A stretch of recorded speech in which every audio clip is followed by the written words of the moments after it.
The snow had been falling for 3 days straight. By the fourth morning, the valley was buried under 19 inches of white, and every chimney in the settlement was bleeding smoke into the frozen air. Every chimney but one. Her place sat at the edge of the tree line, a curved metal shell, half swallowed by a snowdrift, its arched roof catching the dim winter light like the spine of some enormous animal. No smoke, no visible windows on the north wall, and, according to every neighbor who had walked past it in the weeks before the storm, no bedroom. They had watched her build it through the fall. They had counted the walls. They had looked for a proper sleeping room and found nothing they recognized. One local account recalls a man shaking his head at the structure, saying, "She'll freeze before February." She didn't answer. She kept working. What no one noticed, what no one thought to ask about, was what she was doing with the ground beneath that metal arch. While they watched the walls go up, she was going down. There was a room. It just wasn't where anyone thought to look. And on the coldest morning of that winter, when her neighbors woke to frozen wash basins and stoves gone cold in the night, she was still warm. Not comfortable enough. Warm. Warm. The kind of steady, even unbroken warmth that no wood stove in that valley produced, no matter how much firewood you fed it. Nobody understood it at first. A few people assumed she had a secret supply of coal. Others thought the curved roof was deflecting wind in some unusual way. One man reportedly climbed the slope behind her lot, just to check if there was a buried chimney he had missed. There wasn't, because the heat wasn't coming from above. What she had built was older than the settlement, older than the design of the metal shell she used as a roof, older than most of the construction wisdom her neighbors trusted. It was the kind of knowledge that gets called primitive right up until the moment it keeps someone alive. This is the story of what she built, how she built it, and why a structure that looked unfinished from the outside was, in fact, more complete than anything else in that valley. If you've ever wondered whether the ground beneath your feet could do more work than your heating system, stay with us. And if you're watching this from somewhere cold, drop your location in the comments. We want to know where you're building from. And if this channel is new to you, subscribe before the next chapter. What comes next is the part the neighbors never forgot. She arrived in early September, when the aspens were still gold and the ground hadn't hardened yet. Nobody knew exactly where she had come from. Oral accounts from the settlement describe her as a woman in her late 30s or early 40s, lean and deliberate in her movements, with hands that already looked like they had spent years working with stone and timber. She asked no one for help. She filed her land claim, paid what she owed at the county seat, and drove a single wagon to the edge of the property, a flat-bottomed lot pressed against the northeast slope of the valley, shadowed by pines, flanked by exposed rock outcroppings on both sides. The neighbors who greeted her that first week would later recall that she answered questions with questions of her own. "Have you seen much snow here?" she asked one man. "How deep does the frost go, come December?" she asked another. She was doing what any careful builder does before laying a single stone. She was reading the land. What she did not do, not once, not in any account from that period, was explain what she was planning to build. And that silence, more than anything else she did, is what made the community uneasy. In a frontier settlement, building a home was a communal act. Neighbors watched, advised, helped, and critiqued. It was how trust was built and how knowledge was shared. When someone built alone, without seeking counsel, it read as either arrogance or incompetence. And in a place where a badly built cabin could mean a dead family by February, neither was taken lightly. She broke ground in the second week of September. The neighbors expected to see the foundation of a standard single-room cabin. log walls, a central hearth, a sleeping loft above. What they saw instead was a woman digging, not the shallow trench of a foundation. A real excavation. Downward, 6 feet, then 8, into the clay and gravel subsoil of the valley floor. She worked with a mattock and a short-handled spade, filling buckets she hauled up herself, one at a time, stacking the displaced earth in a long berm along the north side of the hole. One neighbor, a man named Caldwell, according to a letter preserved in a local historical archive, walked over and stood at the edge of the pit. He watched her work for a while, then asked what she was building. She looked up. She said, "A room." He waited for more. Nothing came. He walked away. She kept digging. The silence she maintained wasn't carelessness or pride. It was, in hindsight, the clearest possible signal of what she understood that no one else in that valley did. That the best thermal insulation on the continent was already in the ground beneath their feet, and that explaining it to people who had never needed to think about it would cost her time she did not have before winter arrived. The frost line in that part of the country typically reaches between 36 and 48 inches in a hard winter. Below that depth, below the reach of surface cold, the Earth maintains a relatively stable temperature year-round, usually somewhere between 45 degrees and 55 degrees, depending on soil composition and local water table. That range doesn't feel warm in isolation, but in a structure designed to trap and accumulate that baseline heat, it becomes the foundation of an entirely different kind of comfort. She knew this. The neighbors didn't, and she wasn't going to stop digging to give a lecture. By the end of September, the hole was done. Roughly 12 feet wide, 18 feet long, and 7 feet deep at its lowest point.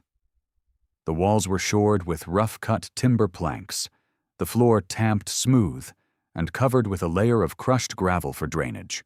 A small channel ran from one corner toward a natural depression in the rock face, a rudimentary drain for meltwater intrusion. Then she sent away for the roof. When the crated sections arrived by freight wagon in early October, Caldwell's wife walked to the edge of her porch and stared. The curved metal ribs, the corrugated steel panels, the bolted connectors, none of it looked like anything that belonged in a mountain valley. It looked, she reportedly said, like something the army had thrown away. She wasn't entirely wrong. The Quonset hut was, in its origins, a wartime solution to a wartime problem. The design, a semicircular arch of corrugated steel, self-supporting and fast to assemble, had been developed during the first half of the 20th century as a rapid deployment shelter for military operations. By the time surplus units began appearing in civilian markets after the war years, they were cheap, plentiful, and deeply associated in the public imagination with impermanence. You put up a Quonset hut when you didn't have time or money for something real. At least, that was the common understanding. The structure had real advantages that the popular reputation obscured. The arch form is one of the most structurally efficient shapes in construction. It distributes load laterally rather than concentrating it at vertical joints, which means a properly anchored Quonset can withstand snow loads and wind pressures that would buckle a conventional framed wall. The corrugated profile adds rigidity without adding mass, and the continuous curved surface sheds snow almost automatically, preventing the accumulative dead load that collapses flat or shallow-pitched roofs. But none of that mattered to the settlement. What they saw was a temporary military shelter being erected on permanent land, and the conclusion they drew was as immediate as it was unanimous. She didn't know what she was doing. The conversations that followed were not malicious. They were the ordinary, well-meaning skepticism of people who had built and survived in that valley through hard experience and who genuinely could not understand why anyone would choose a metal shell over a proper log structure. Logs were available. Logs were proven. Logs breathed and settled and lasted. Metal, they knew from experience, conducted cold. Touch a steel tool in January without gloves, and you understood immediately what metal did to heat. Sleeping inside a steel tube in a mountain winter seemed not just uncomfortable, but genuinely reckless. What they didn't know, what almost no one in civilian construction understood at that time, was that the woman wasn't planning to sleep in the steel tube. The steel was the lid. The sleeping room was in the ground. She assembled the Quonset herself over the course of a week, bolting the arched ribs to anchor plates she had set into the earth berm along the north side of the excavation. The structure sat not on flat ground, but partially over the pit, its southern edge flush with the original grade, its northern edge elevated on the compacted berm. This positioning was not accidental. It created a sheltered entryway on the south face, the side that received the most winter sun, while the mass of displaced earth insulated the north wall completely. When the last panel was bolted in place, and she sealed the south-facing entrance with a heavy timber frame and double-layered canvas, the Quonset looked finished from the outside. A small, curved, unremarkable structure sitting at the tree line. No chimney, no visible sleeping loft, no second story. What it looked like was a storage shed. A good one, maybe, but a shed. Caldwell walked past it one afternoon in late October, hands in his coat pockets, and told his wife that evening he felt sorry for her.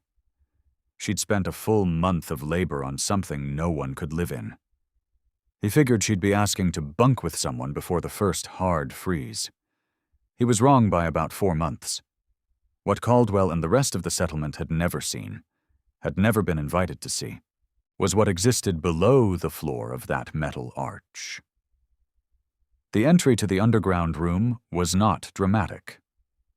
A timber-framed hatch, set flush with the interior floor of the Quonset, hinged on iron hardware she had brought from the same freight order as the shelter panels. The hatch opened onto a short stair, 7 steps of rough-hewn stone, each one set into the packed earth of the shaft wall. At the bottom, the room opened. Oral accounts that survive from later visitors describe the space as surprisingly larger than expected. The excavated chamber measured roughly 11 feet by 16 feet at floor level, with a ceiling height of just over 6 feet, enough to stand without stooping. The walls were the same shored timber planking she had installed during the dig, covered on the interior face with a layer of clay daub she had mixed with straw and applied by hand, sealing the gaps between planks and smoothing the surface to reduce air infiltration. The floor was packed earth-topped with a layer of river gravel, then covered with split-log planks raised slightly off the gravel on short pegs. A simple subfloor that allowed any moisture that seeped through to drain beneath the walking surface, rather than pooling underfoot. The sleeping area occupied the far end of the room. A raised platform of split timber, approximately 30 inches off the floor, served as the bed base. Beneath the platform she had packed a thick layer of dry leaves and wood shavings, an additional insulating buffer between the sleeping surface and the cold earth below. Above it, a wool tick mattress. Around it, the earth walls of the chamber, radiating their constant underground warmth in every direction. There was a small iron stove, barely larger than a camp model, a fraction of the size her neighbors used in their full-sized cabins. It sat in the corner nearest the stair, connected to a slender flue pipe that ran up through the Quonset floor and exited through a vent in the metal roofing, barely visible from outside. This stove was not the primary heat source for the sleeping chamber. It was supplemental, used for brief periods in the morning and evening to drive off any accumulated dampness and to provide hot surfaces for cooking. The room did not need sustained combustion to stay warm. The Earth provided that baseline continuously, without fuel, without attention, without the risk of a fire going cold in the night. This is the part that requires a moment to understand, because it runs against the intuition most people carry about underground spaces. The instinct says, underground is cold, dark, damp. Caves are cold, cellars are cold, basements are cold, and that instinct is partially correct, in the wrong direction. Underground spaces are cold relative to a heated room in summer, but in winter they are dramatically warmer than the surface. The reason is thermal mass and thermal lag. The soil absorbs heat slowly over the warmer months, storing it the way a thick stone wall stores the warmth of an afternoon sun, and releases it just as slowly through the winter. At a depth of 6 to 8 feet in most continental climates, the ground temperature stabilizes somewhere in the range of 45 degrees to 55 degrees, regardless of what the air above is doing. At the surface, winter temperatures in that valley regularly dropped to 10 degrees, or colder. 7 feet below that surface, the temperature never dropped below the mid-40s. The differential between those two numbers, potentially 55 degrees or more, is not a luxury. In survival terms, it is the difference between a body that can maintain core temperature through the night and one that cannot. She understood this. She had measured it, perhaps, or learned it from someone who had. She had built an entire shelter system around it, using the Quonset not as a home, but as a weather barrier and transition zone, a buffer between the outside air and the underground room where she actually slept. The Quonset protected the hatch from snow accumulation. It provided a sheltered space to remove wet outer clothing before descending. It housed the stove flue and the small supply of split wood needed for morning fires. It was, in engineering terms, a thermal airlock, and it had cost her almost nothing in materials compared to the elaborate log structures her neighbors had built. The neighbors had seen a woman build a shed over a hole in the ground. What she had actually built was a passive heating system with a metal lid. To understand what she had engineered, it helps to start with a simple question that most people never think to ask. What is the ground actually doing during winter? The answer begins in summer, months before the first snow. Throughout the warmer seasons, the sun deposits energy into the Earth's surface constantly. That energy, conducted downward through soil, clay, gravel, and rock, doesn't disappear when the air turns cold. It moves slowly. Heat transfer through dense material is a gradual process, measured not in minutes or hours, but in weeks and months. The thermal wave that enters the soil surface in July doesn't fully penetrate to a depth of 8 feet until well into autumn. By the time the surface above is frozen solid, the heat stored at depth is only beginning to release back upward. This is the phenomenon engineers call thermal lag, the delay between a temperature change at the surface and the corresponding temperature change deep in the soil. At a depth of roughly 4 to 5 feet, the lag is approximately 3 to 4 months. At 7 to 8 feet, it can stretch to 5 or 6 months. What this means in practical terms is that the warmest point in the ground at 7 feet depth occurs not in August, when the surface is at its hottest, but in November or December, precisely when the air above is turning dangerous. The Earth, in other words, is a heat battery. It charges slowly through summer and discharges slowly through winter. And it does this every year, without fail, without fuel, without any human intervention. She had built her bedroom inside that battery. The walls of her underground chamber were not inert surfaces. They were active thermal radiators, releasing their stored warmth at a rate of roughly 1 degree to 2 degrees per week as winter deepened, slow enough that the room temperature declined only gradually, fast enough that a brief morning fire in the small iron stove could compensate easily and bring the interior back to a comfortable range. Accounts from those who later visited the chamber in midwinter describe a room that held between 54 degrees and 58 degrees, without any active heating at all. With the stove burning for 2 hours in the morning and 1 in the evening, the temperature in the occupied zone, near the sleeping platform, about 18 inches above floor level, reportedly reached 68 to 72 comfortable by any measure. Remarkably comfortable by frontier standards. Compare that to what her neighbors were managing. A standard single-room log cabin of the period, well chinked and with a central stone hearth, could maintain interior temperatures around 55 degrees to 65 degrees during daylight hours when the fire was actively stoked. But the thermal mass of a conventional log wall, even a 10-inch thick wall of dense timber, is limited by comparison to 7 feet of compacted earth on all sides. When the fire died down at night, the cabin cooled. By early morning, in a genuine cold snap, interior temperatures in those cabins could drop to 35 degrees or lower, barely above freezing, cold enough to be dangerous for anyone elderly, very young, or unwell. Her chamber didn't do that. When she banked the small stove at night and descended the stairs, she was descending into a room whose walls would not lose more than 1 or 2 degrees over the next 8 hours. She slept warm. She woke warm. She used a fraction of the firewood her neighbors burned through each week.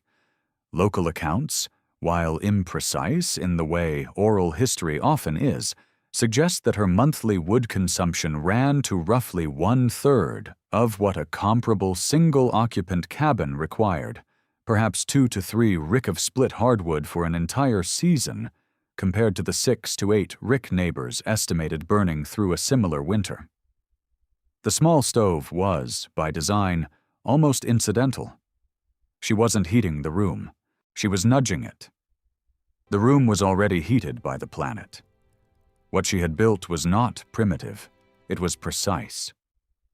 Every dimension, the depth of the excavation, the placement of the stair, the position of the sleeping platform above the floor, the size and location of the supplemental stove, reflected a clear understanding of how heat moves through soil, how cold air stratifies in an enclosed space, and how a small, well-positioned fire can do the work of a large, wasteful one if the thermal envelope around it is built correctly. Her neighbors were fighting the winter. She was using it. November arrived without apology. The first hard freeze came on a Tuesday, a polar mass that dropped out of the northwest with the kind of speed that gives mountain valleys no time to prepare. By nightfall, the thermometer nailed to Caldwell's porch post read 40. By midnight, it had dropped to 8 degrees. By the hour before dawn, when the cold reached its lowest point and the pines along the ridge stopped making sound entirely, it was sitting at 14 degrees Sorp. That night would later be described in a local chronicle as the worst single freeze event in the valley's recorded memory to that point. It is the kind of night that tests every assumption a builder has ever made about their structure. Gaps you thought were sealed breathe cold air. Stone hearths that held heat adequately in October become insufficient in November. Green wood burns fast and dirty. Fires that were banked at 10 o'clock are dead by 3 in the morning, and the cabin temperature follows them down. Caldwell woke before dawn to a room that had dropped to 31 degrees. His water bucket had a thin skim of ice across the surface. The dog was pressed against the base of the cold hearth. He spent the better part of an hour rebuilding the fire with hands that had gone stiff in the night, feeding it carefully, waiting for the stone to warm and the draft to stabilize, watching his breath cloud in front of his face inside his own home. He was not alone in this. Across the settlement, the story was roughly the same. Families had pushed through the night in rotating shifts, one person sleeping while another kept the fire. Children had been layered in everything available and moved as close to the hearth as safety allowed. At least 2 households reported losing significant quantities of stored food to freezing overnight. Crocks of preserved goods that had been sitting on shelves against outer walls, now swollen and cracked by ice that had formed inside them. Her chimney still showed no smoke. By mid-morning, when temperatures had climbed back to a survivable 18 degrees and people had begun moving between properties to check on one another, the absence of smoke from her lot was impossible to ignore any longer. It had moved from curiosity to genuine concern. Caldwell's wife, according to the account she later gave, was the one who finally said what several people were thinking, that the woman had probably not survived the night. Caldwell put on his coat and walked the quarter-mile to the tree line. He knocked on the timber frame of the Quonset's south entrance. There was a pause, the short, ordinary pause of someone interrupted in the middle of a task, and then the canvas inner panel moved aside, and she appeared in the opening. She was dressed in a work shirt and heavy trousers. Her hair was pinned back.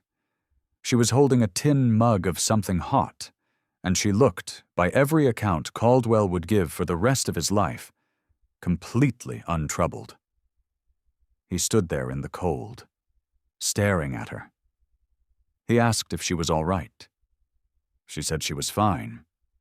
She said she had slept well. He looked past her into the Quonset interior. The small iron stove in the corner had a modest fire going.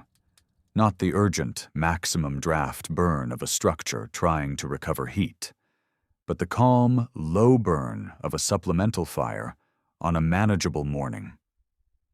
The interior of the metal shell was cool by comparison to a heated cabin, perhaps 42 degrees or 45 degrees at chest height.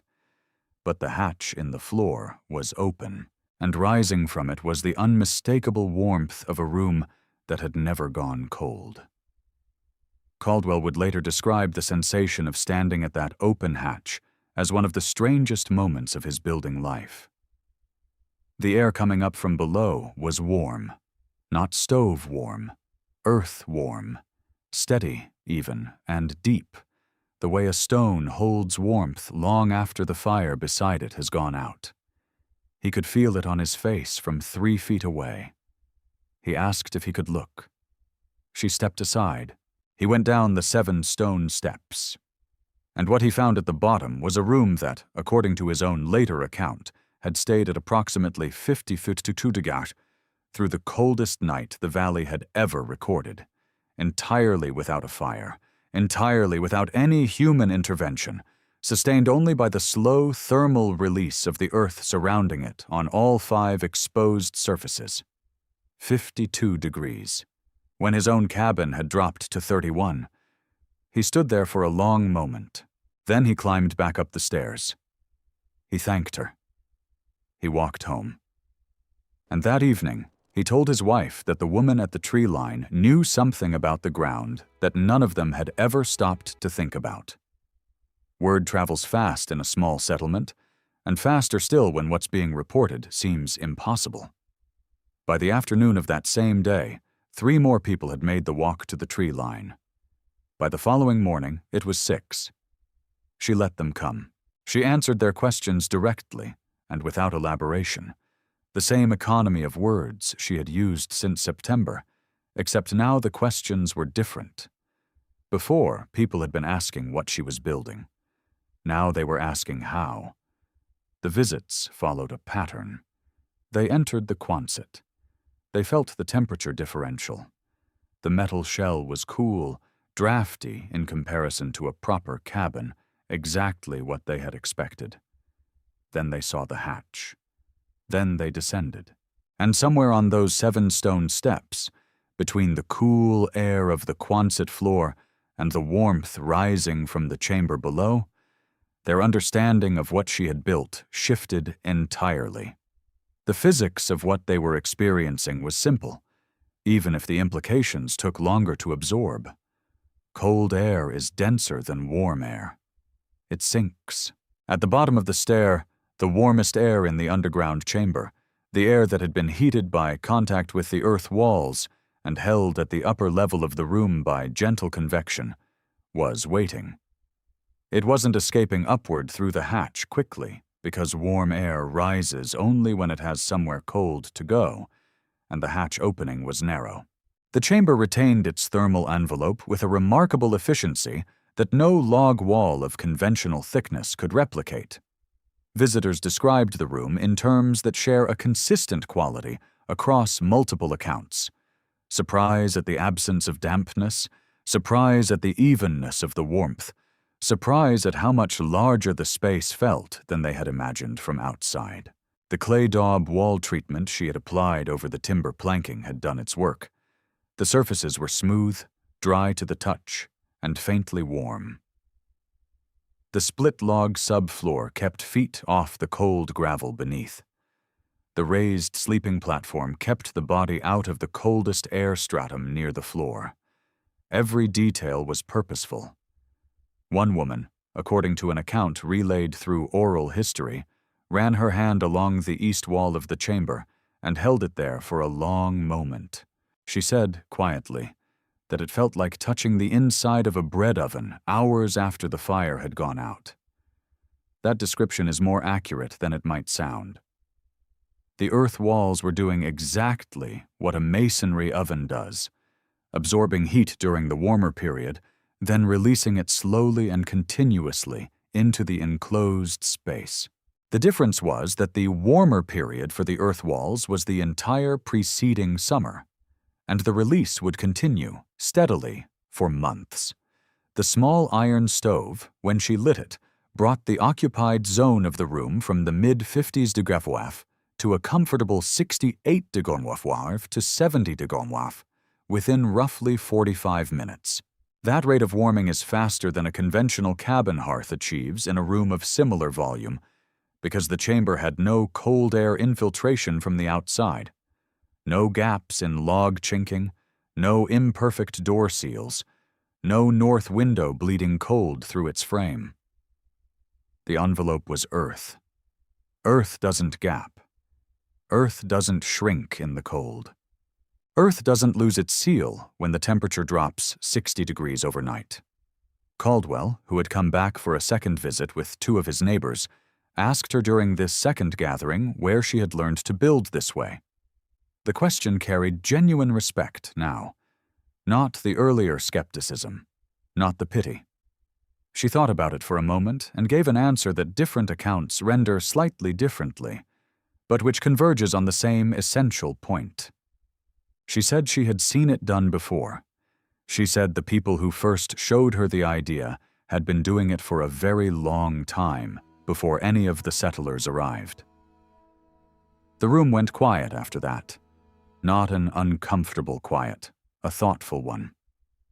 She was referring, most accounts suggest, to the earth-sheltered dwelling traditions of indigenous peoples across the northern continent. Traditions that included partially and fully subterranean structures used by various communities across generations. Pit houses, earth lodges, and semi-subterranean winter quarters had been documented across a wide geographic range long before European settlement, each representing a regionally adapted response to the same basic problem she had solved in her valley: how to stay warm through a continental winter when fuel is limited, and the cold is not. She had not invented the idea. She had remembered it, and she had had the patience and the silence to build it anyway. The knowledge she carried was not unique to her. It was ancient, distributed, and widely practiced until it wasn't. The semi-subterranean dwelling is one of the most consistent architectural solutions to cold climate survival across human history. It appears in the archaeological record of northern Asia, across Siberia and the Aleutian chain, through the subarctic regions of North America, and into the northern plains and plateau country of the interior continent. In each case, the core principle is the same. Go below the frost line, use the earth as your primary insulating layer, and supplement with a small internal heat source rather than relying on a large external one. The ancestral Puebloans of the American Southwest built kivas, circular, partially subterranean ceremonial and community structures, that maintained stable interior temperatures across dramatic surface temperature swings. The peoples of the Aleutian Islands constructed barabras, sod-covered, earth-embedded shelters that could hold interior temperatures well above freezing even when the winds off the Bering Sea drove surface conditions to dangerous extremes. The earth lodges of the Mandan and Hidatsa peoples of the northern plains were among the most thermally sophisticated structures on the continent. Semi-subterranean, heavily earth-bermed, with a central fire pit sized not to heat the structure, but to supplement it. In each of these traditions, the builders understood something that the European construction vocabulary of the 19th century had largely lost in the translation to timber frame and balloon frame construction, that the planet itself is a thermal mass of effectively infinite capacity, and that a structure embedded in it is borrowing warmth from an inexhaustible account. What happens when you go below the frost line, typically 36 to 48 inches in the kind of continental interior climate she was working in, is this. You exit the zone of seasonal temperature variation. Above that line, the soil temperature tracks the air temperature with a lag of weeks. Below it, the variation compresses dramatically. At 6 feet, the annual temperature swing in most mid-latitude continental soils is less than 10 degrees Celsius across the entire year. At 8 feet, it may be less than 5 degrees Celsius. The soil doesn't warm up much in summer, but it doesn't cool down much in winter either. In practical terms, for a structure built at that depth, the worst-case winter temperature of the surrounding walls is somewhere around 45 degrees to 50 degrees. The low end of the annual cycle, a room held at 45 degrees by the earth alone, with no fire, is a room where a person does not freeze. A room that a small supplemental stove can bring to 68 degrees in under an hour is a room where a person can live in genuine comfort. The critical variable is depth. Build at 3 feet, and you're still in the zone of strong seasonal variation. The ground around you will follow the air temperature down into the teens and single digits over the course of a hard winter. Build at 7 feet, and you've crossed into the stable zone. Those 4 additional feet of depth represent the difference between a structure that supplements the Earth's thermal mass and one that genuinely relies on it. She had built at 7 feet, not by accident, by measurement. The soil profile of her lot also worked in her favor in ways she had almost certainly assessed during those early September conversations about frost depth and winter severity. The subsoil in that part of the valley was a clay-gravel mix, dense, with relatively high thermal mass per unit volume compared to sandy or loamy soils. Clay holds heat longer than sand. Gravel, packed tight, conducts it more evenly. The combination meant her walls were not just insulating. They were actively storing and releasing energy in a slow, continuous cycle that no manufactured insulation of the period could match in sustained performance. The timber planking that shored the walls served primarily as a structural membrane, holding the earth in place and providing a surface for the clay daub finish. The daub itself, mixed with straw for fiber reinforcement, sealed micro-gaps between planks and smoothed the surface to reduce air pockets that could interrupt the thermal transfer. The result was a wall system with an effective R value that, while not measurable in the formal engineering sense of the period, functioned with a consistency that the best chinked log wall in the settlement could not approach, because logs, however carefully fitted, are subject to the same freeze-thaw cycling that gaps them over time, while earth is not. The decision to elevate the sleeping platform 30 inches above the floor was the last piece of the thermal logic. Cold air, being denser, pools at the floor level of any enclosed space. The earth floor of the chamber, even at 7 feet depth, was the coldest surface in the room, typically 2 degrees to 4 degrees cooler than the walls at mid-height. By sleeping 30 inches above that surface, she was positioning her body in the warmest available air stratum, the band between roughly 24 inches and 60 inches above floor level, where the convective circulation driven by the warm walls concentrated the most stable and comfortable temperature range. Every measurement, every material choice, every dimension, not primitive, precise. Here is a number worth sitting with. The average American home loses approximately 35% of its heating energy through the foundation and ground-level slab alone. Not through the roof, not through the windows. Through the floor, the surface most directly in contact with the ground, because modern residential construction, almost universally, treats the earth beneath the foundation as a threat to be isolated rather than a resource to be engaged. The standard approach is a poured concrete slab or a raised floor system sitting on a stem wall with a vapor barrier between the concrete and the soil, insulation board pressed against the exterior of the foundation wall, and whatever modest thermal mass the concrete itself provides, which, at 4 inches thick, is not negligible but not deep either. The system works reasonably well in mild climates. In cold climates, it works less well than its designers usually acknowledge, because concrete, however thick, is in thermal contact with the surface layer of soil, the layer that is most affected by seasonal temperature swings and most subject to frost penetration. What almost no modern residential foundation does is go deep enough to engage the stable thermal zone.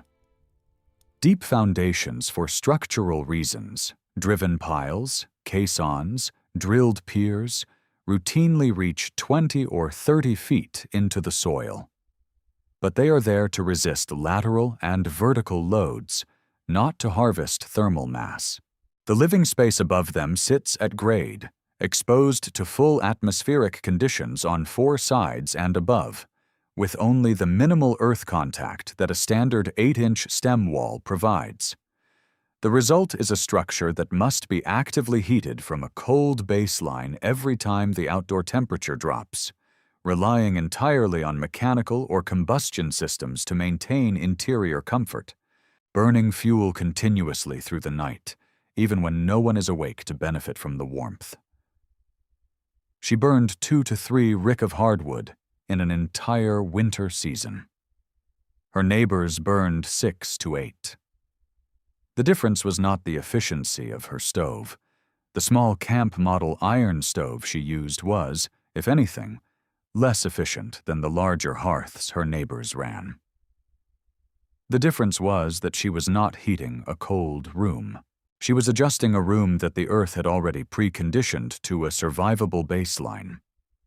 The stove's job was fine-tuning, not foundation building. Modern passive house design has begun to recover some of this logic, particularly in the concept of thermal mass and in the use of earth berming on north and west facades to reduce wind exposure and stabilize wall temperatures. Earth-sheltered architecture, documented in serious technical literature since the 1970s, demonstrates consistently that structures embedded in the earth at sufficient depth require 50% to 80% less active heating energy than comparable above-grade structures in equivalent climates. Those numbers are not new discoveries, they are rediscoveries. The builders of Earth lodges on the northern plains had arrived at the same practical conclusions through generations of trial and severe consequence. The Aleut builders of Barabaras had pushed the logic further, constructing structures that functioned in conditions of sustained wind and cold that would challenge a modern insulated frame home. The knowledge existed, was sophisticated, and was widespread, before it was displaced by the economics and aesthetics of above-grade timber construction, which was faster to build, easier to expand, and far more expensive to heat. The irony is that the shift toward above-grade construction happened partly because timber was so abundant in newly settled regions that fuel cost felt negligible. When wood is free and forests are apparently endless, there is no economic pressure to minimize consumption. The thermal inefficiency of a conventional log cabin is invisible when firewood costs nothing but labor. It becomes visible only when the wood runs out, or when winter comes harder than expected, or when you are one person building alone and you cannot afford to spend your days cutting and splitting just to stay warm. She could not afford that. So she built differently. And in building differently, she arrived at something that the most advanced residential energy codes of the 21st century are still, haltingly, trying to rediscover. That the best insulation system available to any builder is not a product. It is the planet. It is already there. It has been there for 4.5 billion years. And it has been keeping things warm in winter. Slowly, steadily, without electricity, without combustion, without a single moving part, for as long as there have been living things cold enough to need it. She never said it. Not once, by any account. Not when Caldwell came back with his neighbors. Not when the woman ran her hand along the warm clay wall and stood there in silence. Not when the man who had predicted she would freeze before February returned in the middle of a January cold snap to ask, humbly, if she might show him the stair. She answered questions. She explained materials and dimensions when asked. She let people stand in the warmth and feel what the earth was doing. But she never said she had been right. She never said they had been wrong. The last laugh, in other words, was not a laugh at all. It was the steady, even warmth of a room that had made its argument without words and needed no further commentary. There is something important in that restraint. The knowledge she carried had not been invented by her. It had been given to her, observed, absorbed, and applied from a tradition far older than the settlement, far older than the freight wagons, and the county seats and the timber frame cabins that surrounded her. She understood that. And because she understood it, she had no interest in claiming credit for a wisdom that was never hers to own. What she owned was the decision to use it. In a community that had access to the same ground, the same frost depth, the same long winters, she had chosen to listen to the land instead of fighting it. That choice required patience. It required the willingness to be misunderstood, to be pitied, to be written off as incompetent during the weeks when the hole in the ground looked like nothing but a hole in the ground. The settlement, over the years that followed, did not wholesale adopt her approach. A few people built root cellars with more deliberate attention to depth and thermal mass. One family extended an existing cellar into a sleeping alcove they used during the worst weeks of winter. The ideas spread the way practical ideas spread in working communities, slowly, incompletely, adapted to individual circumstances and filtered through individual skepticism. The full replication of what she had done required a willingness to commit before the results were visible, and that is always the hardest thing to ask of people who have survived by trusting what they can see. But the question she had demonstrated, the question her structure answered every cold morning without requiring her to say a word, was a question the valley could not entirely put back to sleep. She had shown, simply and unmistakably, that the most powerful building material available to anyone standing on the continent was under their feet, not in the timber yard. That depth was a form of insulation. That silence in a structure could mean warmth rather than cold. that the earth, if you built with it rather than on top of it, would hold you through the night without asking for fuel. That knowledge is older than any of the settlements that displaced the people who first used it. It runs through the barabaras of the Aleutians, the pit houses of the plateau country, the earth lodges of the northern plains, the kivas of the canyon lands, and the countless unnamed subterranean sleeping spaces that cold climate peoples constructed across the northern hemisphere over thousands of years of earned understanding. It was not primitive technology. It was the most sophisticated thermal response available to a builder working with materials that the land itself provided, which is to say, all of them. She had not invented any of it. She had only refused to forget it. On the last evening of that first winter, sometime in late March, when the snowpack was settling and the light was returning, a neighbor passing the tree line reported seeing her outside the Quonset, sitting on the earth berm along the north wall, face turned toward the afternoon sun. The metal arch behind her was unchanged. The ground around it showed no sign of what lay beneath. No smoke scar, no ash pile, no spent wood pile of the scale that marked every other property in the valley. She was just sitting, in the quiet, as if she had made an arrangement with the land and found it satisfactory. She had. And the land, as it always does when you listen carefully enough, had kept its end of the agreement.